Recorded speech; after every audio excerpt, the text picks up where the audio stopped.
imigambi yawe si nk'iy'abantu, imbaraga zawe si nk'izabo, ibidashobokera abana b'abantu imbere yawe birashoboka. Imigambi yawe si nk'iy'abantu, imbaraga zawe si nk'izabo, ibidashobokera abana b'abantu imbere yawe birashoboka.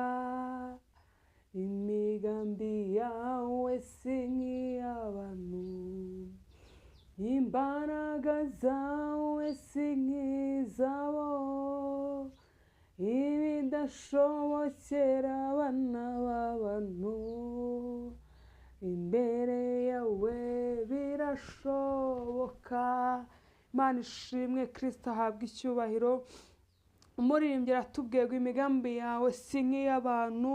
Imana ishimwe yuko idufiteho umugambi mwiza, kandi Imana ihabwe icyubahiro, kandi Imana yo mu ijuru isingizwe iteka. Ngo imigambi yawe si nk'iy'abantu, ngo ariko ibidashoboka imbere y'amaso y'abana b'abantu ngo ku Mana birashoboka. Ibyo twabonaga nta nzira ku Mana birashoboka, ibyo twarebeshaga amaso y'umubiri tukabona ntabwo biri kuvamo, muhumure ku Mana birashoboka. Ku Mana haracyari andi mahirwe ya kabiri. Nubwo wabonaga nta nzira, nubwo wabonaga gutabwa kwarangiye, nubwo wabonaga igise cya nyuma cyanze kuza, nubwo wabonaga kubyara gutwita byarakunze ariko kubyara bikaba bigiye kuba ikibazo, nje kukubwira ngo humura ku Mana biracyashoboka. Ngo imigambi y'abana b'abantu ntabwo ariyo y'Imana. Imana ishimwe, Imana igufiteho umugambi mwiza. Bibiliya irambwira ngo itanga gutwita ni nayo itanga guheka.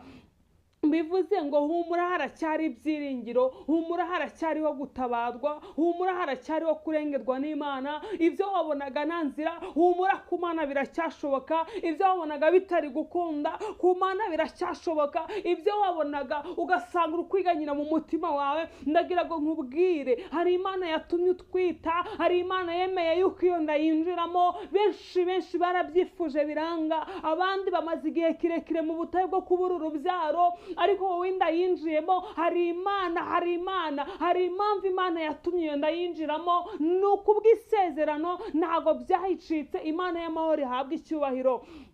Uyu munsi tugiye gusengera ababyeyi batwite, nibo tugiye gusengera. Mwuka w'Imana nibo yamishuriye gusengera kuri uyu munsi wa none, nibo tugiye kubana imbere yayo. Imana yacu ihabwe icyubahiro. Zana umutima wawe imbere y'Imana, zana umutima wawe imbere y'Imana. Humura biracyashoboka, wikwiganyira, wikwiheba, wijyana umutima kure. Ku Mana biracyashoboka. Ibyo wabonaga nta nzira, humura ku Mana biracyashoboka. Kwa muganga bananiranye, imiti nayo yanze, humura ku Mana biracyashoboka. Humura ku Mana biracyashoboka. Ibyo wabonaga nta nzira, humura ku Mana biracyashoboka. Imana ijya kuguhereza kubyara amahoro, Imana ijya kuguhereza ibikoresho uri gusengera. Humura, Imana ya Isiraheli igiye kuhakubera. N'ahandi wabonaga nta nzira, nubwo watwite ukangwa, ariko humura haracyari Imana. Imana y'amahoro ishoboye byose, nta kiyinanira, nibwo bumana bwayo. Izina ry'Imana rihabwa icyubahiro. Hari impamvu ibintera,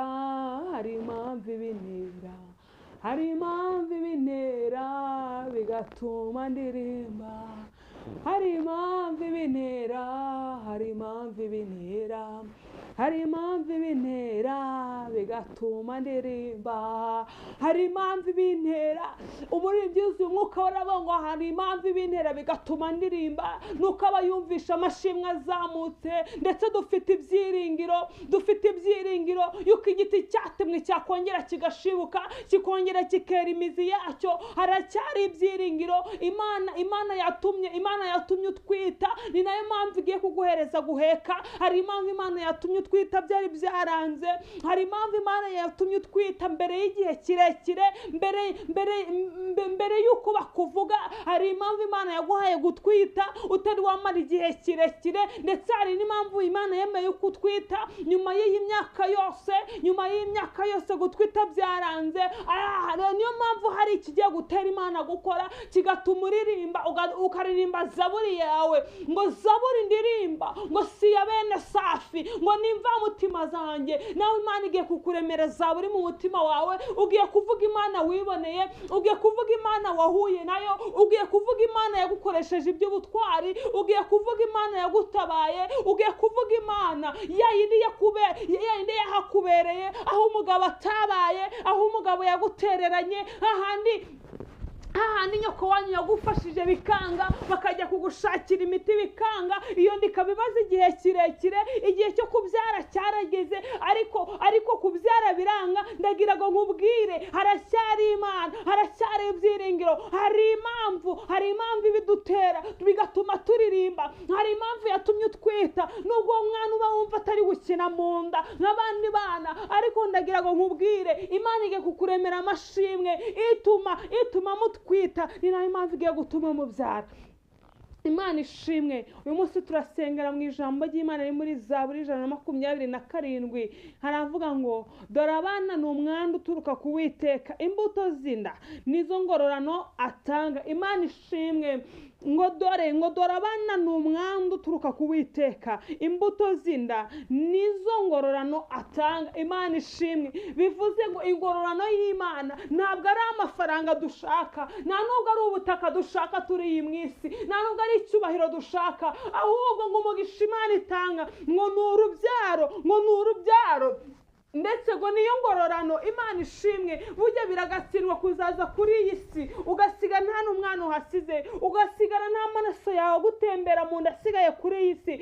Biragatsindwa n'Uwiteka. Ngo ariko ingororano umwami atanga ngo nuko Imana iduhereza abana, ngo mbese Imana yacu yahabwa icyubahiro, ngo ni umwanda uturuka ku Uwiteka. Bivuze ngo ni umugisha Imana itanga uturuka ku Mana, ni umugisha Uwiteka ajya asezeranya abantu yakunze. Ni ingororano ibiduhereje. Imana yacu yahabwa icyubahiro kandi Imana yacu iganza. Tugiye gusenga, zana umutima wawe uwereke Imana.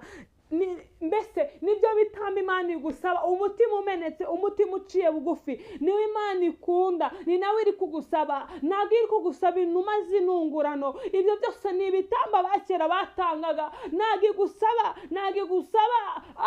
bya bitamba byose abakera babatumaga, ntabwo twabibona. Rero ikigusaba ni uguturiza imbere y'Imana, ukazana umutima wawe umenetse, niwe Imana yishimira. Umutima wawe niwe Imana yishimira. Tugiye gusengana. Imana yacu yahabwa icyubahiro. Mana nziza, Mana ishoboye byose, uruwera wa Isiraheli, witwa ndiho uzahoraho, izina ryawe rihabwa icyubahiro. Mwami, kuri uyu munsi, kuri aya masaha, Mwami Imana, dusengeye ababyeyi batwite, ijambo ryawe rirambwira ngo ituma batwita, ni nayo izatanga kubyara. Nyemerera Mwami Imana utubera amaso muri iki gihe, nyemerera ugende ugera ku babyeyi batwite, uhindura ibyanze guhinduka, aho abana batagikina mu nda. Reka ugereye witwa Imana, ukora iby'ibitangaza, uhindura ibyanze guhinduka, bitavuga Imana biceceke, abinda bazirikiyeho, igihe cyo kubyara kikaba cyararenze. Nyemerera ugende ubagereho witwa Imana, uhindura ibyanze guhinduka. Migambi y'ababisha iburizwemo, migambi y'abadayimoni iburizwemo mu izina rya Yesu rifite imbaraga. Nyemerera ugende kugera kwa bari ababyeyi mu izina rya Yesu, bababoheye kwa ziriya nda, ariko ugende ubohore, bitavuga Imana biceceke. Mirindi y'abadayimoni tuze mu izina rya Yesu. Bariya ababyeyi bafite inda ariko bakaba batacyumva, abana bari gucura mu nda, bakoresheje imiti ya kinyarwanda iranga, bajya mu ya kizungu biranga. Nonaha mu izina rya Yesu,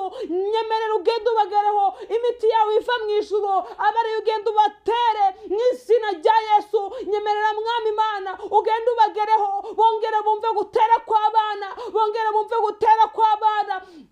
mu izina rya Yesu rifite imbaraga. Nonaha ndabasengeye, ndabingigiye gukora kw'abadaimoni abadayimoni kubure, hagaragara agacu ko guhinduka kubw'izina ryawe, kubwo twakwiringiye. Uri Imana ihindura ibihe, uri Imana ihindura ibihe. Nyemerera uhindura ibihe by'aba babyeyi, ibihe byaba byabaye umwijima, ariko reka ubahereza umucyo mu izina rya Yesu, mu izina rya Yesu. Nyemerera ugende ubagereho Mwami Imana. Aba babyeyi reka utange ibise, reka utange ibise. Abari kwa muganga, abo bahaye za transferi, abo bahaye Mwami Imana gutegereza, abari muri tegereza, nyemerera ugende ubagereho, ugere ku bitaro witwa Imana, uhindura ibyanze guhinduka, uhindura ibyanze guhinduka. Hari impamvu watumye basama, abandi byaranze. Hari impamvu yatumye ubahereza gusaba inda ntivemo, bagatwita amezi 9. Nyemerera ugende ugere ku bitaro witwa Imana, witwa Imana. Reka utange ibise, aho abaganga babona byananiwe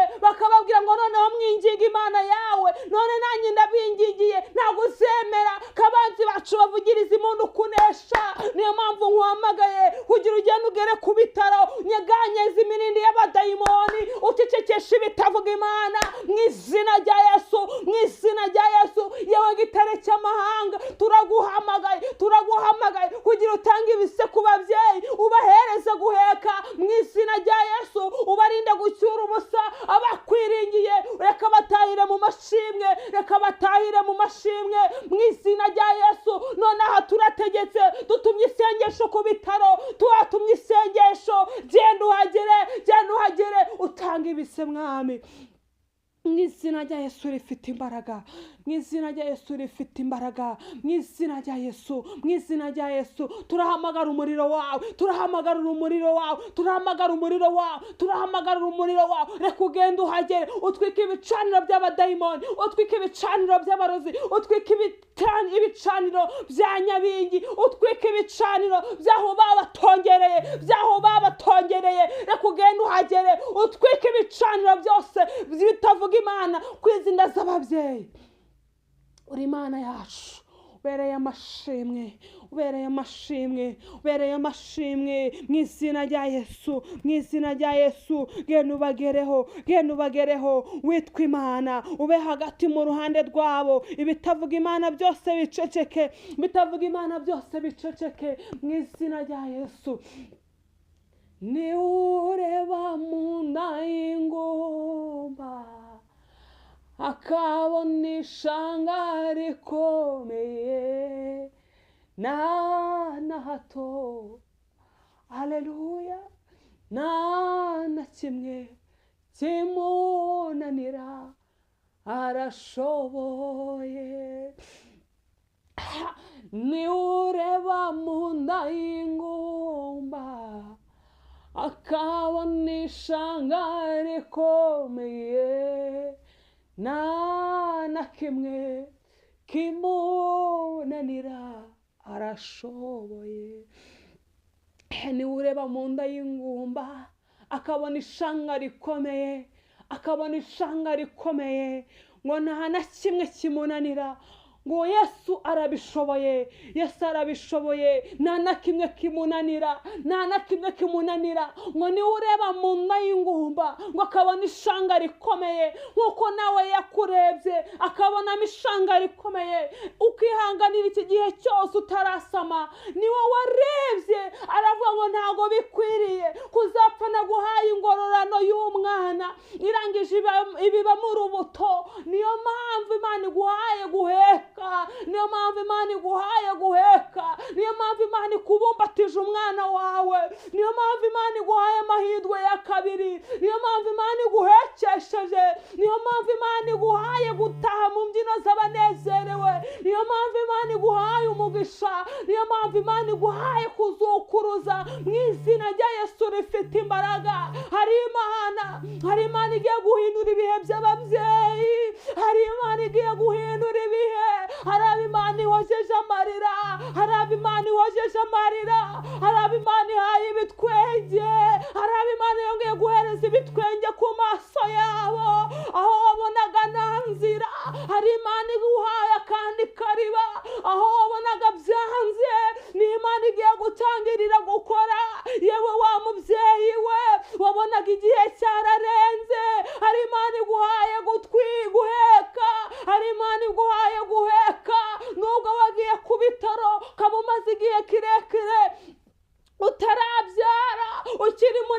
kuguhereza, ndagira ngo nkubwire birarangiye, ndagira ngo nkubwire birarangiye. Hari Imana ikugezeho, hari Imana iguhanaguye amarira, hari Imana igusibirije imva mu izina rya Yesu, mu izina rya Yesu. Ababonaga bigiye kurangira kuko bazi ibyo bakoze, baramwaye, ucyuye umwana w'umugisha mu izina rya Yesu, mu izina rya Yesu rifite imbaraga. Ni Imana iri mu ruhande rwawe, ni Imana iri mu ruhande rwawe, ni Imana yonyine igiye kuguserukira, ni Imana yonyine igiye kukuburanira. Imana yo mu ijuru yarangije kukugeraho. Kiri igitangazo cy'Imana, akira guheka abagome batabishaka, akira guheka abarozi batabishaka, akira guheka guhekera mu maso yabo, akira guhekera mu maso yabo mu izina rya Yesu rifite imbaraga.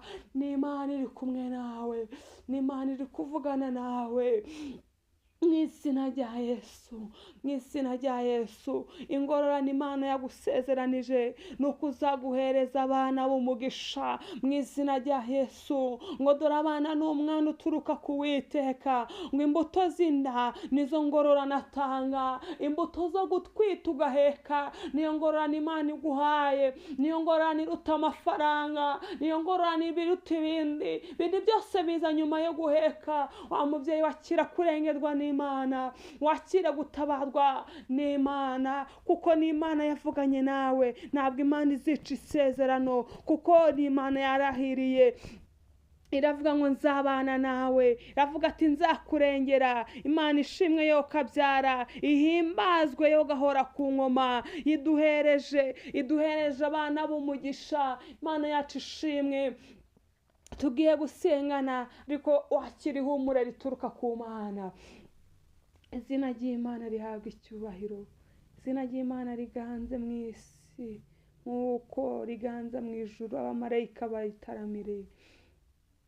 Uri Imana Mana, uri Imana Mana, yewe Mana, uri Imana nyamana, uri Imana Mana, uri Imana Mana, yewe Mana, uri Imana nyamana, uri Imana Mana, uri Imana Mana, yewe Mana, uri Imana nyamana. Sara yarakubonye, Hana yarakubonye, natwe turakubonye. Uri Imana nyamana, uri Imana Mana, uri Imana Mana, yewe Mana, uri Imana nyamana, uri Imana Mana, uri Imana Mana, yewe Mana, uri Imana nyamana, uri Imana nyamana ivuga bikaba, yategeka bigakomera. Uri Imana nyamana ivuga rimwe abantu bakumva, ntabwo bisaba kwikebagura, kuko uri Imana watsindiye isoko ryo kuturengera, utsindira isoko ryo kutumwakura. Nushimwe kumwakuye ababyeyi Mwami, nushimwe kurengeye ababyeyi, nushimwe kuri Imana itajya yita ku badafite shinge na rugero, nushimwe kuri Imana itanga ibikoresho. Mwami Imana nushimwe kuri Imana iduhaye gutaha amahoro, nushimwe kuturinze gushungerwa, nushimwe ko habaye, nushimwe kubaye hagati y'ababyeyi. Mwami Imana nushimwe yuko abanzi bacu batavugirize impundu kunesha, ukaba uduhaye abana b'umugisha. Nushimwe yuko turinze kumwara kandi twarakwizeye. Nushimwe yuko amasengesho atabaye ay'imfabusa, ubwo twabonaga byarangiye twatangiye kwiheba. Nushimwe yuko uri Imana ibaye hagati mu ruhande rwacu, izina ry'Imana yakubarishijwe hejuru. Nushimwe yuko dukoreye igitangaza, izina ryawe rihabwa icyubahiro. Urakoze kuturemeye amashimwe, kandi twakiye abana b'umugisha, twakiye gutaha mu mbyino z'abanezerewe. kuko uri Imana iduhaye guheka. Nushimwe yuko wongeye amashimwe y'ababyeyi mu izina rya Yesu, amen. Imana y'amahoro ibahereze umugisha, kandi mwakire gutabarwa kw'Imana, mwakire kurengerwa n'Imana. Imana yacu ishoboye byose, mwa babyeyi mwe, mureke tuyizere tuyiringire. Ishoboye byose, ni rubasha yo gahora ku ngoma. Ni ukuri kw'Imana irakoze, itanze ingabo nyinshi zirapfa ku bwacu. Nishimwe yuko itanze ibitambo ku bw'abana bacu Imana iduhaye. Imana y'amahoro ibahereze umugisha mu izina rya Yesu, amen.